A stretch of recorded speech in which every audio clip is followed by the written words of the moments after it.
It's a great pleasure to welcome you all to this session on media and the Middle East. Thank you for being here. See some familiar faces in the crowd already. But I'm very pleased also to welcome our esteemed panel. Mina Al-Oraibi, editor-in-chief of the national newspaper from the UAE, previously with the Sharq Al-Awsat, has reported from London, Washington. You also write for international titles, including foreign policy. Good to have you here, Mina. Thanks, Mustafa. Good to be here. And Hala Gorani, of course, most well known for her time at CNN, but now with NBC. You've written that wonderful book, But You Don't Look Arab, which I recommend to everyone. It's a great pleasure to have you both, and hopefully we're going to have a very dynamic and engaging discussion about the Middle East. Welcome, Hala. Thank you very much for having me. So I think in the span of our careers, and you think about some of the developments that have happened that have impacted the Middle East, if we go back the last quarter century, and it's quite hard to believe that we have reported on a quarter century, but it's true. Going back to 9/11, the Iraq invasion, the US invasion of Iraq, sorry. Even if you include the financial crisis and the impact that led to other developments, the uprisings in the region, what was called the Arab Spring, even the invasion of Ukraine has had a knock-on effect on this region. We've had the COVID-19 pandemic, most recently the war in Gaza and the fall of Bashar al-Assad. I mean, it's so much. Almost feels as if every week there's a new global story that changes the paradigm for us. Do you feel tired, Mina, when you think about it?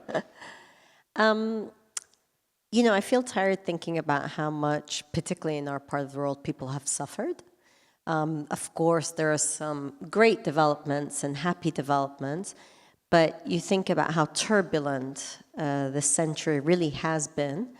And for somebody who was born in 1980, like I am, you think about if you're Iraqi, you know, 1980, you've got the Iran-Iraq war. Finish from that, take a breather for about a year, and then you have Kuwait invasion, then you have a huge war there. Then you've got sanctions. In 2003, you have another war. Then you've got a spate of civil strife and conflict and civil war and killing and so forth.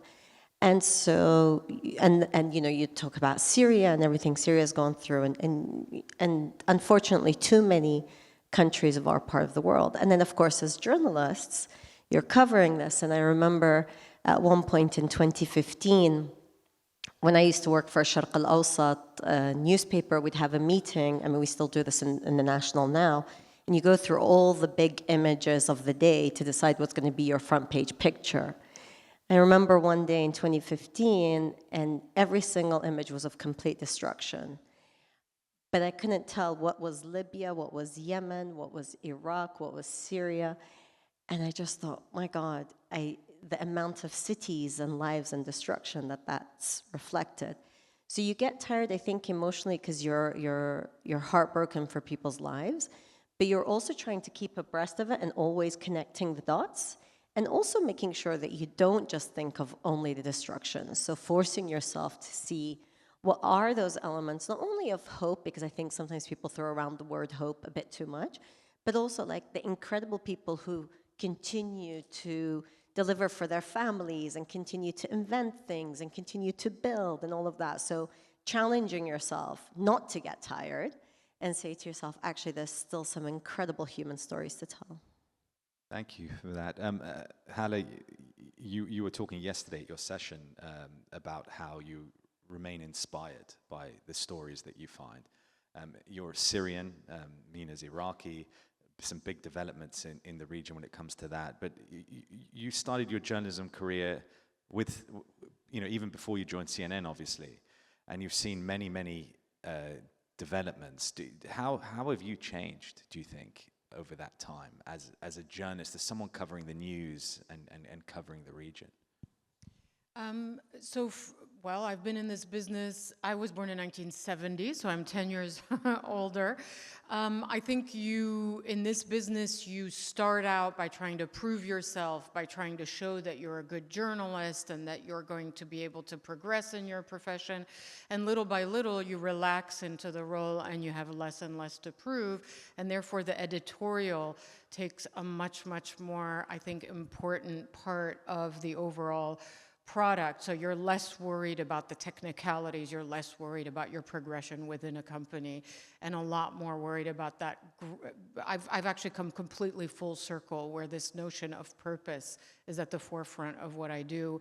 I left a job where I had reached what you could consider sort of a pinnacle in a TV career, my own show in prime time, and I left it very willingly and very deliberately to go back to the field and do the work.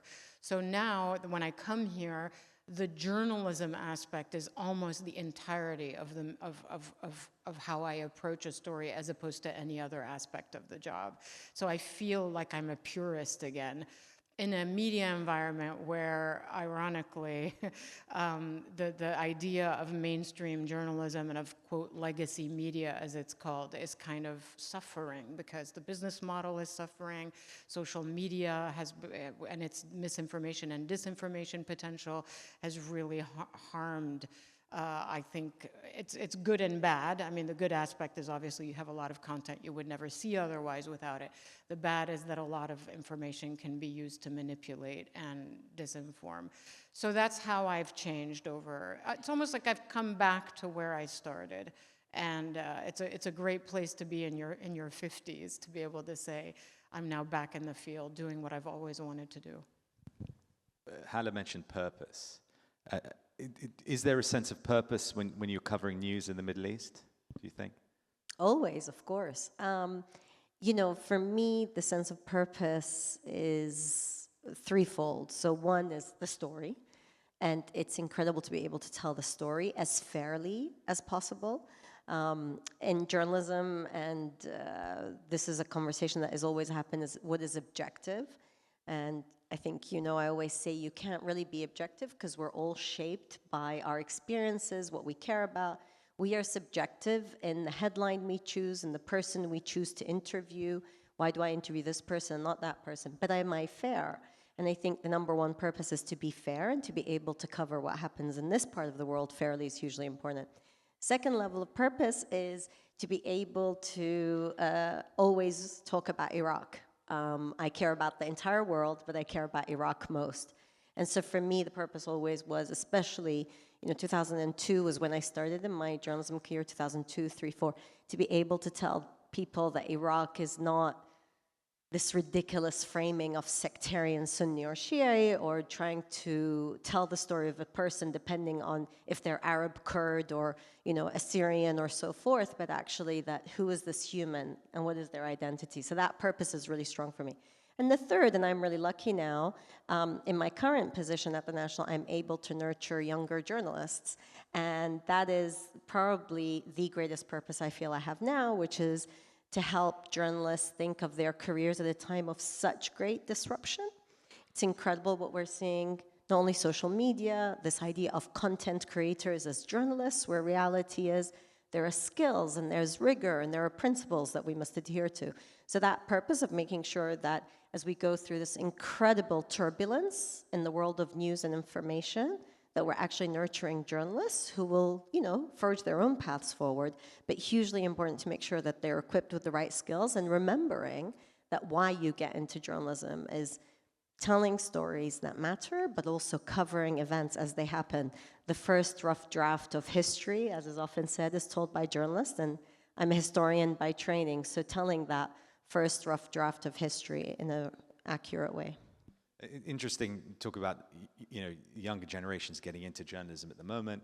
I think before, when there were fewer platforms when you wanted to become a journalist and report on the news, you kind of went in, whether it was CNN or newspapers or whatever it was, but you kind of fitted into the culture, while now it seems that an individual can get into journalism or covering the news based on their own beliefs, their own sense of what the world should be, and that the lines have become blurred between activism and journalism. which, it's, and Hala, for you in particular, I think you will get young people coming up to you and sort of saying, why don't you do this? Why don't you do that? And maybe it doesn't always chime. Why don't chime. you use this word versus that word? And I think it's great, as we just mentioned, that this social media revolution means that content we would not have been exposed to 10 years ago is now available on our phones, especially within the context of conflicts that we're not able to cover. Gaza is a good example. We're not able to go to Gaza on the ground, and so we have to rely on some very courageous journalists inside of the enclave. NBC has a few teams that roam up and down the strip, and that did so at great personal risk. So that's absolutely essential in our news gathering. The aspect of it that is not always positive, and these are journalists, by the way, they're not activists, and they're not people who happen to have a phone on them that are pointing a camera at something. So that's different. But there is an issue. There is really an issue that we have to address. That what we see on social media, especially social media platforms that have an agenda and maybe give more prominence to certain content versus others, that you have a lot of misinformation out there, and we have to. So our competition is not just other journalists; it's actual disinformation. So we're having to push back constantly against narratives that don't match the facts.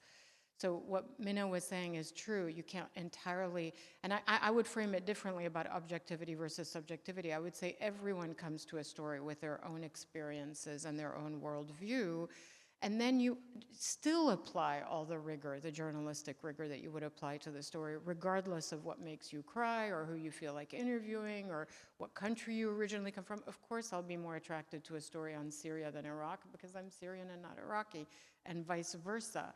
But then at the end of the day, what we need to remind people is it took me 25 years to get to the point where I am the journalist that I am. I didn't just overnight, so it's like there is experience and skill associated. And I think too often people think journalism is just pointing a camera. No, I just spent 3.5 weeks fact-checking one story.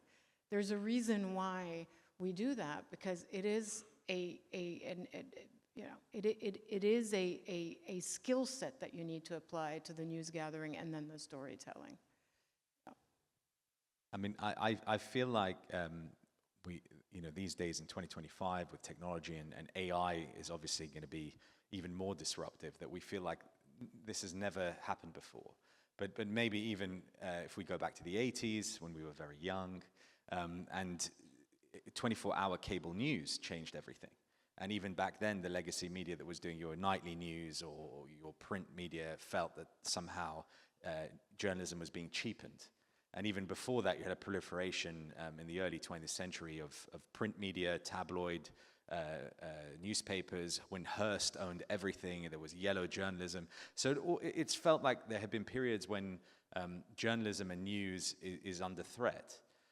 But if we take the conversation specifically to the Middle East and the importance of getting the truth out there, it feels that in the last 25 years in particular, the misinformation about this region has been, maybe I'm biased because I look at this region, it feels like we have suffered more from that than any other region, perhaps. I don't know, is that fair, do you think? I mean, I think I know this region more than I do regions like Latin America or Sub-Saharan Africa. They might say, especially Sub-Saharan Africa, that they have it worse than us in terms of misinformation and lack of knowledge. I mean, the Middle East in some ways is lucky that the world's interest continues in it, but unlucky because that interest means that there are various personal, political, financial interests that skew what may come out. I mean, to your point about media always changing and the information era always changing, so of course the printing presses revolutionized how people would be informed. This idea of community, what community of readers, of viewers do you have? That's consistently changed, and now you have a community of followers that you have, for example, on Twitter or X or LinkedIn or otherwise. So yes, these are different iterations. I think what's different now substantially different is that anyone can become a publisher or a source that is able to disseminate information. And I think that's the big change. So it's not true that anyone who has a social media account can become a journalist, but they are now a publisher or a distributor. And so we're competing with that. And that affects everything. So we, for example, as journalists, have certain laws that we have to adhere to here. There's publication laws anywhere, in the UK, in the US. Likewise, regulators will regulate what TV stations are doing. But there are no regulators for content that's being produced and reaches any of your phones via WhatsApp. And you have no way of holding the person who sent you a WhatsApp message with false information, of figuring out where did that originate. So, I can call my friend and say, by the way, you've sent me this, it's inaccurate. And they'll be like, oh, I don't know, I got it from this friend. But you can't trace it back to source to correct it. So we still issue corrections. We hate it when we're wrong, but we'll put up our hands and own it. No one's issuing a correction for a wrong WhatsApp message, and it is much faster and much more immediate. It comes directly to you. And that's the big challenge. And that challenge it is for journalists, but it's much more for societies, for families, for structures, because you can really get something that becomes viral, quickly spreads around. You don't know where it originated from. Some of it is government-led in nefarious situations, and otherwise it's just, it's become so cheap and easily accessible to create deep fake videos and otherwise that you can actually go back to source, correct it, and make sure that people are being informed in the right way. And that's a real challenge, and that's new. And so I was going to say, the issue is the correction often gets a lot less attention than the misinformation. So you have 2 million retweets or something for some explosive, completely made up thing, and then the correction under it gets 1/10 of the attention. I wonder if the argument can be made that because of social media, because of technology, you were a journalist, you chose to be a journalist, that was your career, you had some kind of control over your career, but now with social media, you're being forced to almost be an influencer because of your platform, because of your presence, and that's forced upon you. I'm an influencer, don't you know? You follow me on Instagram for my recipes and my personal style. No, when I got the book deal for my book, one of the things I had to say was how many followers I have on social media. That's because it's a marketing plan, and of course that's how you reach most people now. You don't really reach them as much as you did before, just on the mainstream media platforms. So yes, it is. I don't mind it so much because the stories will get more attention, but I think this speaks to how the business model of mainstream media is completely changing, because if I post a story on Syria on my Instagram, and it might get, 50,000 views or something, which is not bad. Who's making money off of that? It's not the content creator, it's the platform. And so that's an issue. And I think all these mainstream media organizations are very much struggling with their business model now. Not that they're not making money, they're still making plenty of money, but it's just declining, and it's not going to be the future the future business model is not going to mirror what we have now.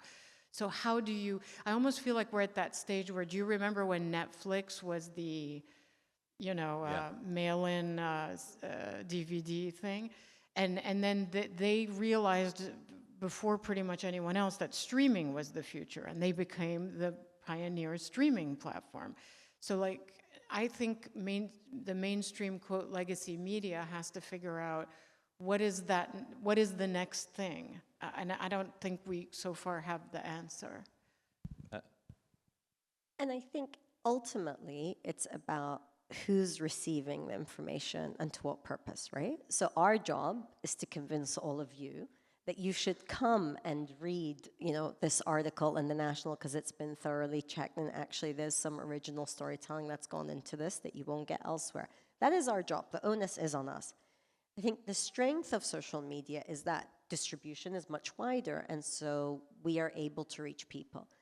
The thing about each journalist having to have their own brand, this thing of how many followers do you have, and therefore what are journalists doing? I see journalists who are covering really serious issues who are then, you know, perhaps showing me a part of their personal life that is great to see and interesting to see, but then the next minute I'm seeing them covering something very serious. What is that telling me as a viewer, right? And you know, I'll hold judgment because each one has their own opinion. What worries me is that it becomes much more about the brand than the actual story. I don't think journalists should become the story. Our job is to be able to tell the story. However, building trust and that immediate relationship means that people want to know the brand.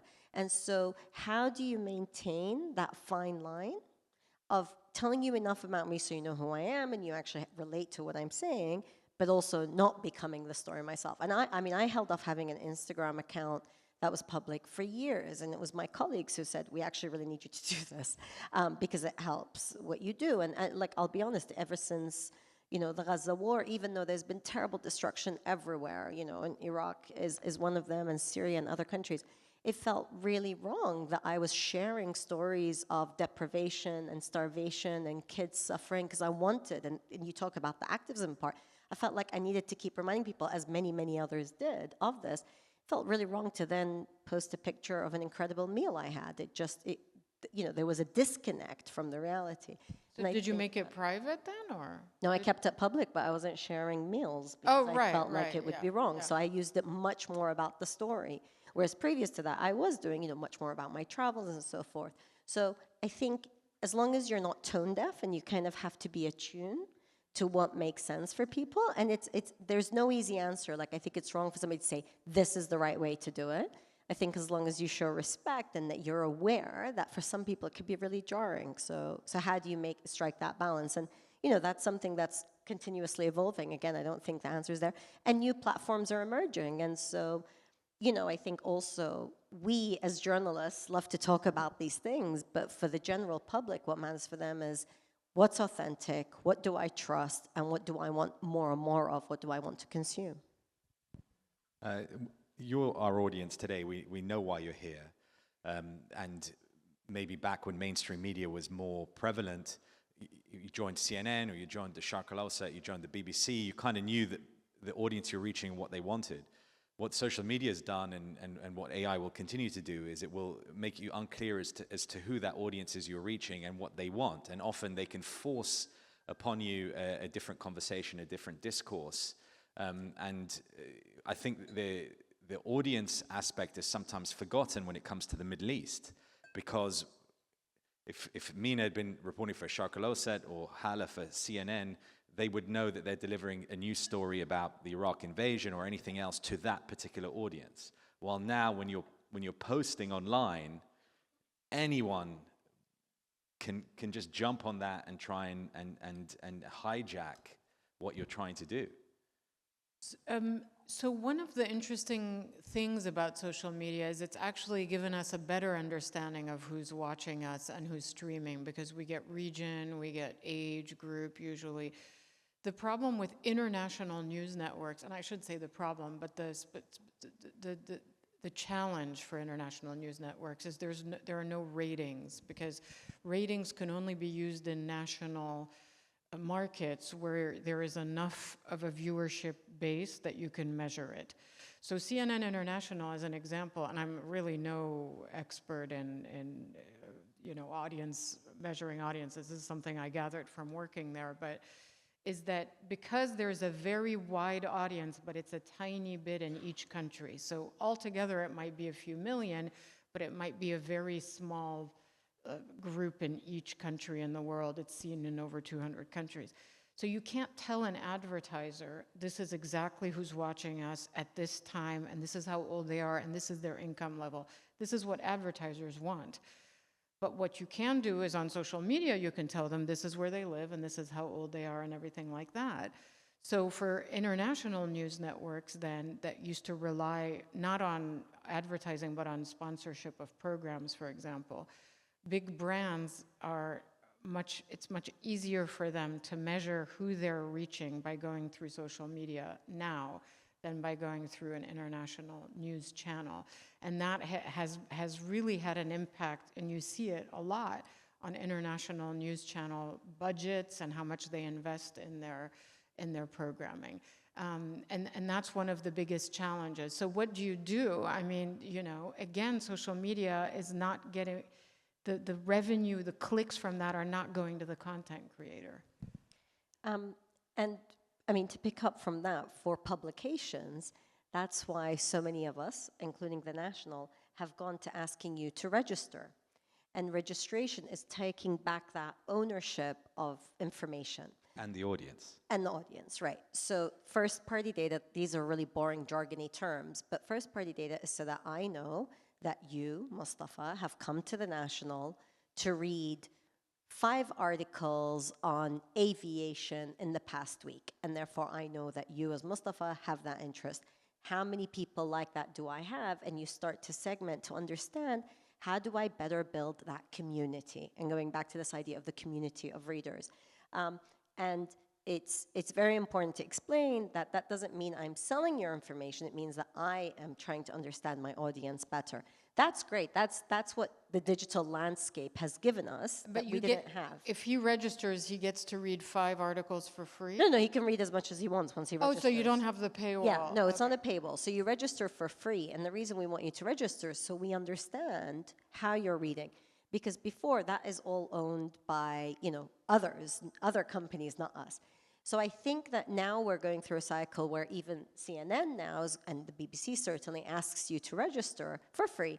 Well, I think CNN will start charging, but the BBC is for free because they want to understand their audience better and not leave that information about their audience with the social media players or Google, which is a much, much bigger player here.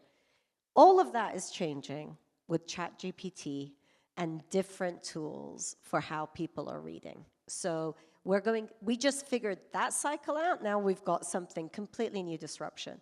So when you're going to Google something to find out about it, rather than it giving you links, it's going to give you an answer based on everything we're producing. And there's this big fight in the media industry, what it means for us long term. That, again, why this matters, it's all the business side of it, because that's what gives us the revenue that can allow us to continue doing good journalism. And I think that's the threat, especially for smaller players that can't afford to keep up.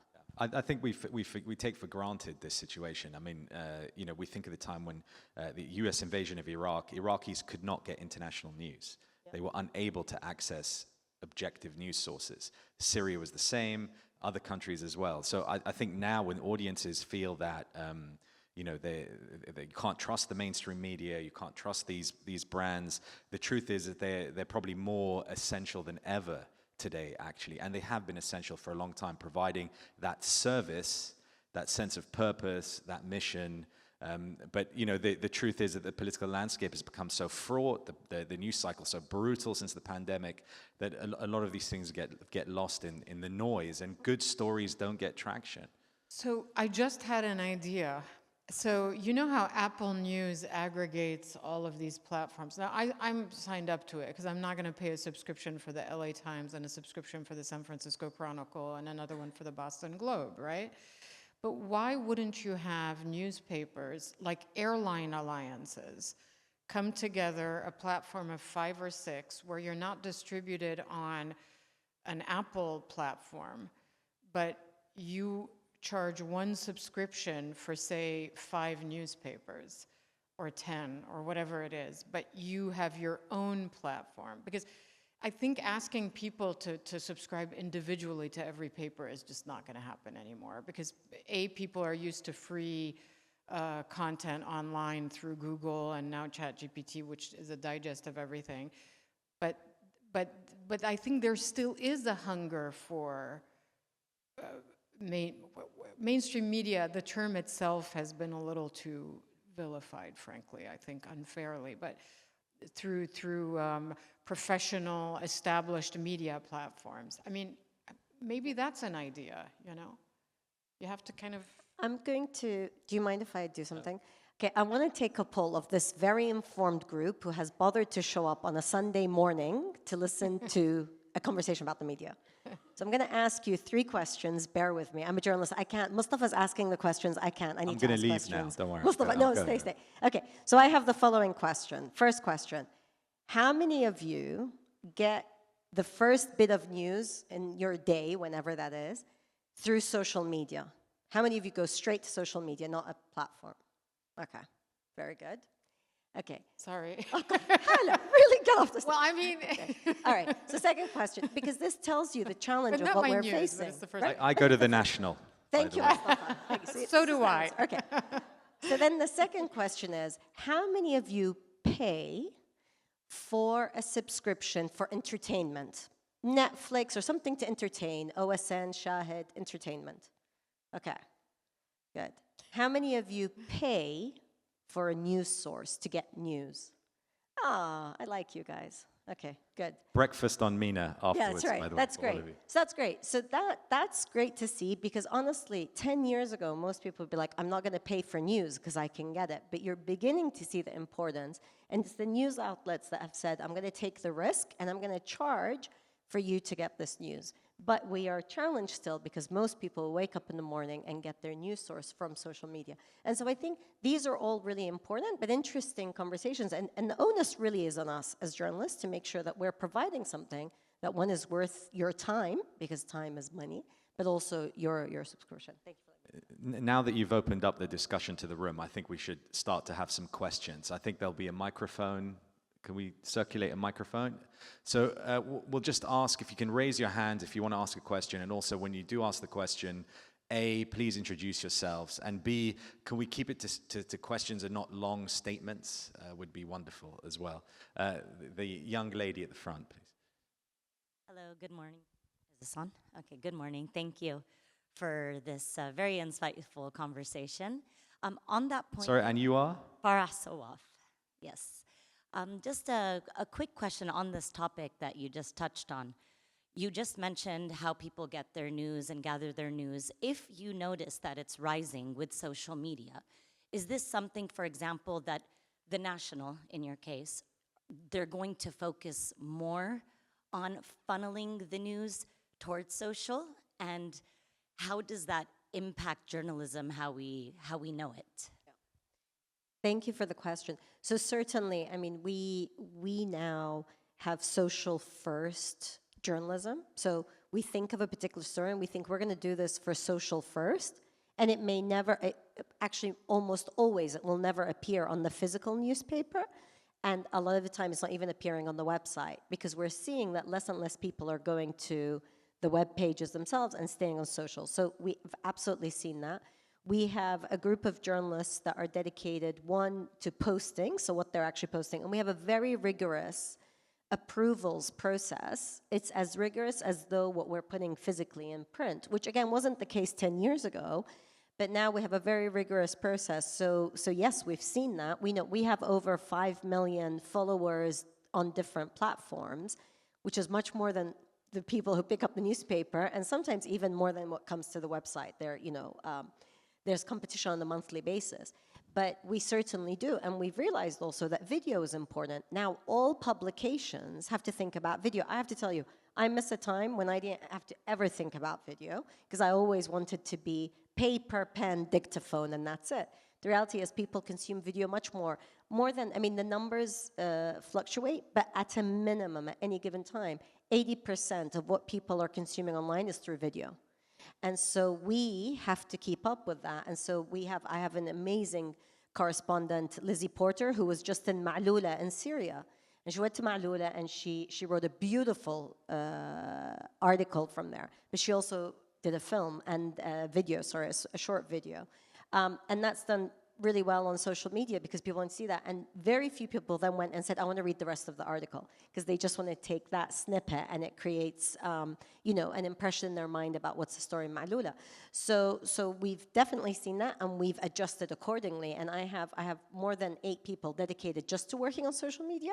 And then there's people throughout the newsroom that are doing social-only journalism, because we realize that's how our readership goes. And, we'll do a sound bite of somebody, an official making a declaration. It will get like 10 million views through TikTok. And that's okay, if that's how people want to be informed. Hala, the duration of the packages have gotten shorter, have they, because of social media? Like when you first started out, were you doing sort of 3 minutes longer, and now your videos have to be much tighter? So it depends. It's both shorter and longer. I think we started out thinking people have a very short attention span, so we only have to post 30 seconds at a time, etc. But then we realized that when something is good, people will sit and watch it. So I think you're really actually kind of this self-censorship of length is not very healthy, because you're trying to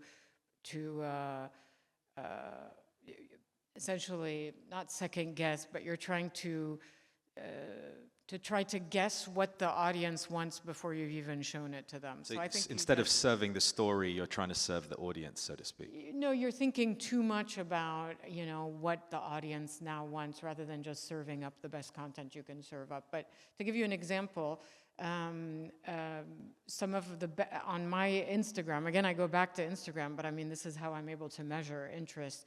The longer stories have done very, very well on Gaza, especially the very long investigative pieces, and they were 8 and 9 minutes long, and people sat through the 8 and 9 minutes because we spent a very long time compiling this information with maps, with geolocation, with user-generated content, matching up airstrikes with video that was filmed by our crew inside of Gaza. And that was one piece that I posted was, almost 9 minutes long. And that one got, I think it was 4 or 5 million views on the NBC account. I mean, that's fair. I mean, the glory days of Twitter, now it's X, people would post really long threads that people would be into, as long as the information was good and rich and knowledgeable. So it comes back to that point that journalism needs to be good.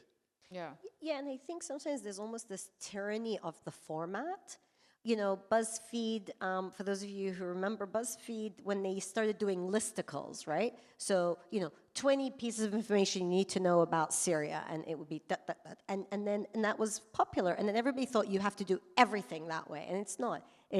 It's how do you approach a story, and what's the best way that you could do it. And we try different things. I mean, sometimes the same story will be told in different versions, and one will catch on because how we started it caught someone's attention, or somebody shared it and it became very popular that way. So I think, again, you stick to the story being good and you try different formats. The gentleman in the second row. My name is Nasser Akram. Thanks for this rich and informative session.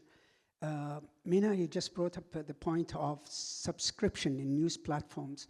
If I'm not promoting one of the major platforms, if I may say the name, Press Reader, it has some 700 plus, probably up to 1,000 Arabic, English, French, Spanish newspaper, magazines, you just name it, in all different fields.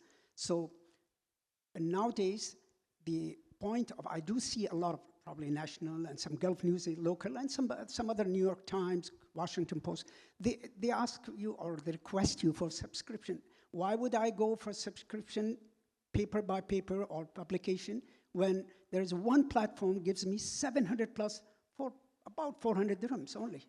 So I thought. So we're on Press Reader. And Press Reader, for those of you who don't know it, is excellent because they have agreements and they actually show you the PDF version. So those of us who love newspapers and the editors who want to believe that if we tell you a story's on page 3, it's really important as opposed to page 9. So it's great because you actually see the layout. So Press Reader exists. But the individual subscriptions are more for the digital kind of the story. So Press Reader is more for the PDF, for the actual physicals, to see how it's laid out. We're not charging at the moment. We just want to be able to get to know you better as a reader. But frankly, with diminishing advertising revenue, increasingly, you want to go for a small but very attentive audience who will be willing to pay to be part of that community, but you have to give them more. And so that's why you see increasingly publications are doing events. They'll invite their audience to come and meet with the editor. Some will do Zoom calls and so forth. So you're right that, and Hala was talking about these kind of alliances between newspapers and publications to get you to pay. So the New York Times at the moment is doing deals with individual organizations across Europe. So you do a joint subscription to be able to read them. So we're looking at all these possibilities. One of the big problems we have is that even the New York Times has this problem. If you're subscribed to the New York Times or the National or others, but you go to a link through social media, you still have to re-enter your registration because we don't own that platform. We have no way of saying that if you're registered and you go through Instagram or Twitter, that you will still be registered in site. So that lack of control, because the entry point is actually through a social media channel, is still a problem that we face. So it's a long answer to your question. It's a very valid point for publications, press readers, really important. But we're still having to do individual registration so we can get to know you, because we don't own the data of what's with press reader. They give us very basic information. Same with Apple News. We're on Apple News. But Apple News is only available in the US, the UK, Australia, and Canada. It's actually not physically available here. So again, all of this is about information. Who has the information? So you're on Apple News, so do you get a share of the revenue per Very click? small, yeah, but the monetization is tiny compared to what Apple itself gets. So the But how do you- revenue sharing is per kind of click, click, and yeah. And we have the same with MSN, which is an aggregator. I mean, that's the thing. Now you have to go through all these platforms to get readership that, you know. But I'm just views or curious, so whatever. if you get a click on through an Apple News user, then you get a very tiny portion of that potential revenue. But I guess it's better than not. nothing. Yeah, but yeah. Any more questions? Good morning. I'm Vilma. I run an institution in Dubai called Al Sirkal. Mina, you spoke about mentorship, and I'm very curious, who are your journalists? How do you find them? And whether the new generation of journalists are as preoccupied and as concerned about the challenges of integrity that you spoke about throughout the session, because we issue research grants, and in the last cycle of applications, more than 20 candidates have submitted applications through ChatGPT, and of course we disqualify them. And so we had this internal debate as to, you know, what does integrity mean, and so this authorship of ideas in today's world. And so how do you ensure your journalists follow that, especially in a kind of new generation, because they grew up with different mindset and kind of values when it comes to digital landscape. So I just would like to hear a bit more about that. Thank you. Thank you. So we get incredible applications from young journalists wanting to join us from different parts of the world. And I think some are very concerned about it, but some have grown up at a time when actually it is about content and how's it created, and want to be trained in the very basic but important skill sets that journalists have in terms of verification of ownership. But your point about ChatGPT, somebody getting something to write for them, I mean, you know, cutting corners happens in different ways at different generations. So, you know, the amount of times you need to make sure that a journalist that's brought you something, they sourced it themselves, the verification, do you have a recording of this? Really boring but important points. If you've interviewed somebody, how did you get this interview, and so forth. So I think that challenge has been there with journalists, not only joining the ranks of journalists, but even those that have been longer. Always, it's just a different tool now. However, the possibility of people abusing these tools is much higher because the tools are much more accessible, and it's much easier now for people, for example, to go and ChatGPT. Of the people we interview, so we have a graduate program where young journalists come and apply. Of the people we've interviewed, I've been so impressed by young people who want to be able to tell stories, who want to go and do the on-the-ground field reporting and see the beauty of it. But also, I've also seen journalists on the flip side who come and expect that, you know, I've got a Twitter account or I've got an Instagram account that has this many followers already, so almost feel like they're already made. So it's a mixed bag. But I think that there is a cohort of young people who are being trained, and we have some amazing journalism schools here in the UAE, who actually come really well equipped and want to learn and want to do better. One of my biggest concerns is this idea that fame is journalism, and it's not. And I think that's also part of the system that we have of, again, social media and exposure, where people want to be famous and want to be known, rather than their story is what should be known, you know, rather than who they are necessarily, especially at early stages. It should be the story that is what they're championing. Hala, you said something interesting yesterday during your session about integrity and objectivity and how fiercely you guarded that during your career. But at the same time, you know, you became an anchor on a global network as well. And so the lines between, as Mina was talking about, fame and journalism were kind of blurred a little bit for you, I imagine, when you took on that role for CNN. Not so much, and it's never something that I've, and this is going to sound maybe strange to some people, but it's never something I pursued. And I think when you pursue that, as Mina said, first and foremost, it's usually quite a red flag. It means that, and I never ever want to be in management and never was, so props to you, because that just sounds to me like such a difficult job. But I used to oversee an internship program, and I did that for about a year, and then I was like, even this is too much emotionally.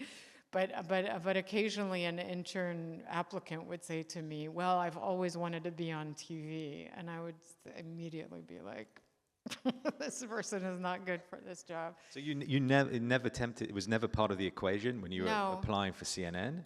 1,000% no. And in fact, even when I started, I was in print. I worked for Agence France Presse for a little bit, and then I worked for print publications in France. And I was never necessarily just intent on being a TV reporter. And then again, what I ended up doing later in life, leaving the anchor desk, actually made me much happier. Yeah. I mean, I'm not shy. I liked being on TV. That wasn't the issue. It's just that the journalism was taking a backseat sometimes to other aspects of the job. I mean, you're both better than me. I wanted to be famous. It didn't happen, but I wanted to be famous. Do we have any more questions? The lady with her arm up here? That would be you. The lady with her arm. There's a microphone there. Me. I'm really interested in what... Sorry, could you introduce yourself? Sure, my name's Brandy. How you go? Brandy Scott. Hala, I'm really interested in just what you said there about the reasons that you made that decision to leave the job. Would you go into that a little bit more for us? So expand on what the thinking Literally was what you behind? said about 2 minutes ago. Yeah. You said the journalism was taking a back seat, but also other things. It's not that you can't do great journalism as a TV anchor. You can. It just takes on other forms. So you can do it through interviews. You can do it through a different kind of fact-checking. You know, putting a show, a 1-hour show together on linear television, which is also a format that's not really thriving these days, involves a journalistic skill, because you have to decide what you lead with, what your kicker is, which is the last story of the show. You have to decide who you interview, what voices you give a platform to. You know, so yes, doing a show on TV, an hour-long news program in prime time at the end of the day, and giving people context and good reporting is journalism, but it's not the kind of journalism that I got into the business to do as a younger journalist. I was really missing the field. I was missing talking to people. I just came back from Syria, for example. It's something I wouldn't have been able to do as a news anchor in the studio. And also, I think when you've spent 25 years, you know, anchoring a program and reading a prompter and working in a team of 10, 12 people, I was missing, desperately missing, you know, smelling, feeling, driving into this new Syria, going to southern Lebanon, or going to, you know, southern Beirut and reporting on the destruction there. And then also doing happy stories, you know, not just terribly tragic stories of Arab destruction, which is what we see a lot of, as you mentioned, but doing stories about on resilience and medical breakthroughs and art and the rest of it. That's what I was missing. And when I said that I never pursued fame, so for me it really was a byproduct of what I was doing and certainly not the first goal. I think if it's the first goal, it's not journalism. Then it's another job you want. You want to be known. I mean, you want to be famous. to your point about being able to know the region, you have to cover it in peace as well as war. And being here makes a big difference to perspective and the storytelling and to give a full picture of the Middle East and the countries within it too. Your watch is telling you to get up now. I'm just going to stand up. You should be happy. Mine is still fine.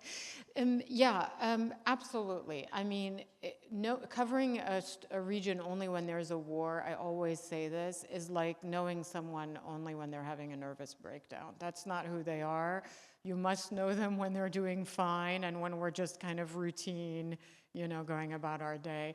And when I was anchoring a show called Inside the Middle East for CNN for 8 years, it was really one of the highlights of my life and career, was getting to know the region when it was just kind of, a normal day for people. Like this. Like this. And also, one of the stories I remember doing out of Gaza back in 2005, I don't know why this one stuck in my head so much, was about, Palestinian embroidery, this traditional cross-stitch.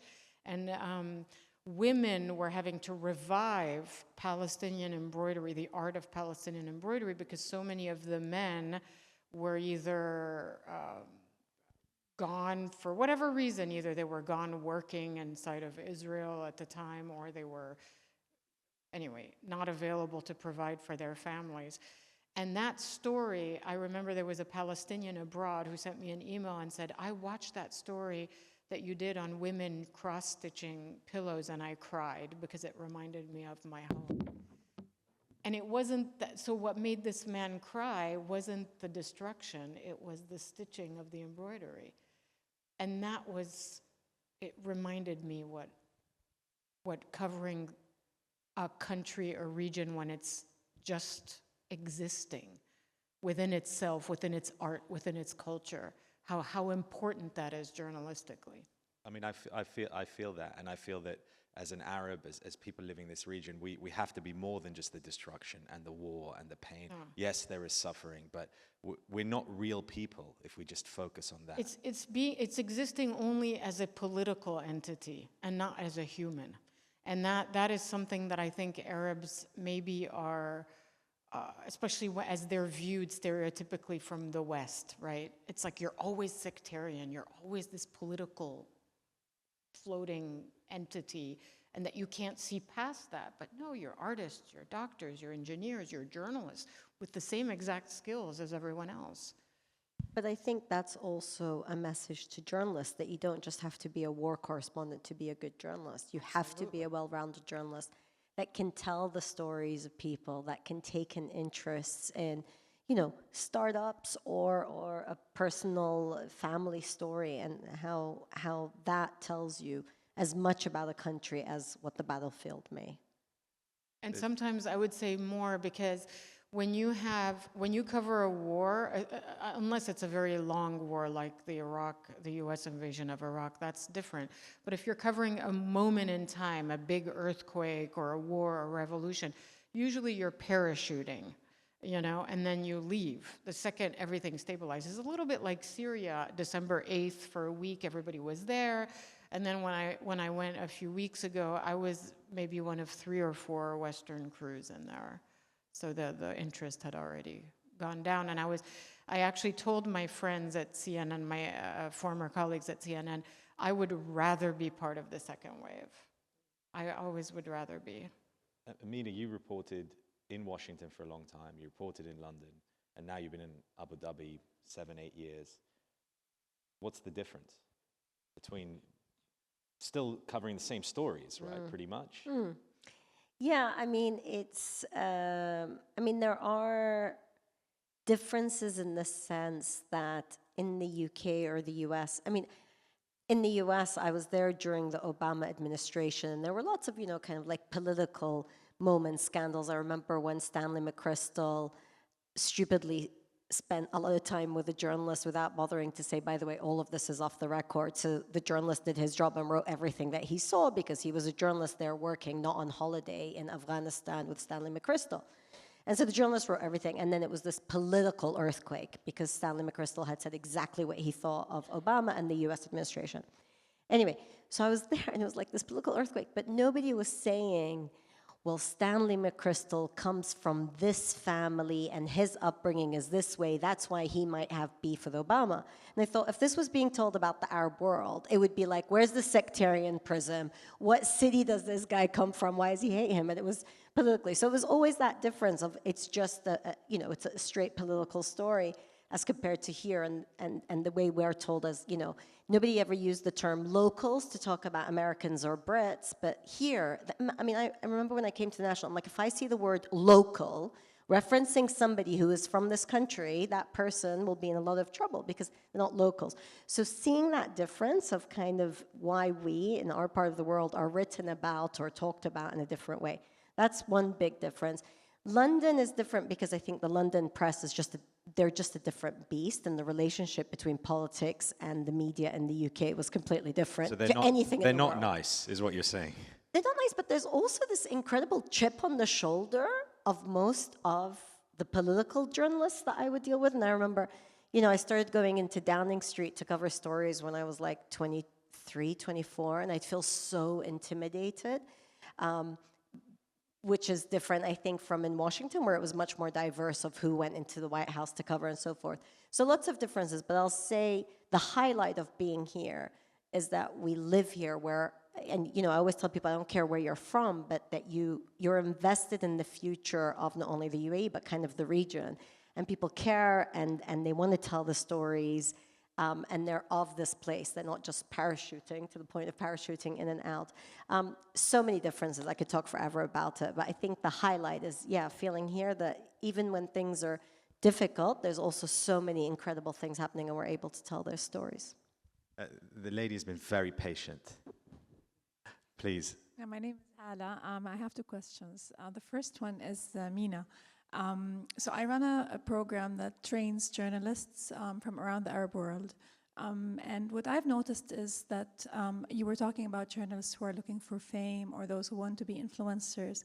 But what I also notice is that for those who come from other countries like Syria or Egypt or sometimes Lebanon, where the practice of journalism is, there's a lot of difficulties, being a journalist, that it's just not so easy to differentiate between activism and journalism, because in these countries, journalism is in fact an activism, because you need to be an activist to be able to practice your job. So what I find with the younger generation that we train is that with radicalism, that they want to be radical and they want to be journalists, but they also want to be the activists. So is this something that you notice? Is this another problem that you notice with journalists that you train from different regions? My second question is to both of you, is if you were to go now and you didn't have the responsibilities that you had, and you could pick one story that you would love to work on and report on, whether it's about a person, an individual, a country, or just a specific, someone who's embroidering or someone who's cooking, what would that story be? Thank you. Thank you. You want to take the second one first? Sure. The story I wish I could go away and do is the story of the disappeared in Iraq. We have so many people, we just don't know where they are anymore. Some are in prison. I've asked the highest officials in Iraq about this, and I've not gotten straight answers, but I wish I could go away and just tell that story. Hala, for you, this story? Well, I pitched it, and hopefully it'll happen. So I am, and I think I mentioned it briefly yesterday, I would like to document my aunts returning to their homes in Aleppo in a road trip sort of way. But I think I will do it regardless of whether or not someone picks it up, because I think I'll just write. I did something quite similar with my I was doing research for my book, so I went back to St. Louis, Missouri, and wrote about my brother came along, who's 5 years older than me, and he had better memories of our childhood there for a couple of years. So I wrote this long essay about it, and I think even if TV won't pick up the Aleppo story, I'll do it for print. I'll do a long essay on the return to Aleppo, because I think I just want to tell the story of Syria through that. I just want to tell the wider story. So that's the one I would want to do.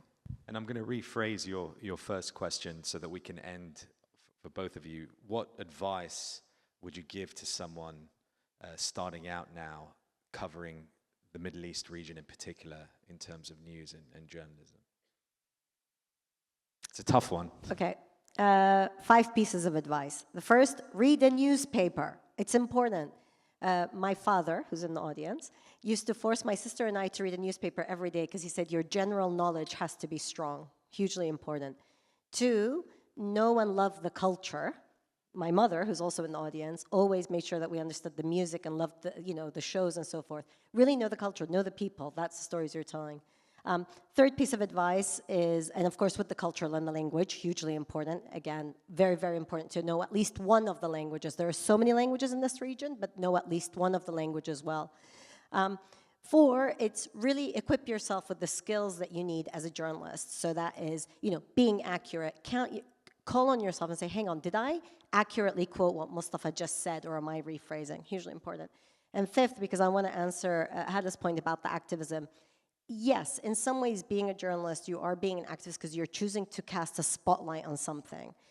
But you have to differentiate between being a journalist and being fair and actually telling the story, because sometimes as an activist, you have to really push and amplify on something to the exclusion of other elements. So as long as you're being honest with your audience and with yourself, what exactly you are portraying, that's important. But I think it's a very fine line between activism and journalism in places where journalism is not welcome.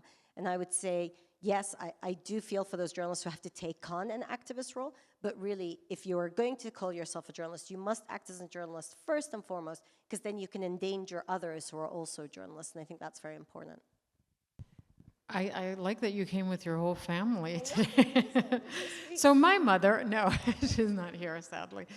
But I would say very quickly, I would say you have to learn how to write and start local. Like, just, if you want to be a journalist, then it's interesting for you to write a piece about literally the festival mall, whatever. I mean, something. Just find yourself a small story. Start small and write, and then have someone read it. People underestimate how much we like to give our opinion and mentor. They think, oh, I don't want to bother her, she's so busy, And then if a young person comes to me and says, please, could you read my copy? I'm so happy and delighted, and I just want to make a difference in this person's life and career. So, start small, learn how to write, and then show your copy to an experienced journalist. That would be my advice. Allow me to thank the AV team, the volunteers and the translators, our title sponsor, Emirates Airline, our founding partner, Dubai Culture, our parent organization, the Emirates Literature Foundation, and of course, to thank you all for being here and really helping this become a dynamic and engaging and interesting discussion. But please join me in thanking our panelists, Hala Gorani and Mina Al-Oraibi, for their time and insights. Thank you so much. Thank you, Mustafa. Thank you for having me.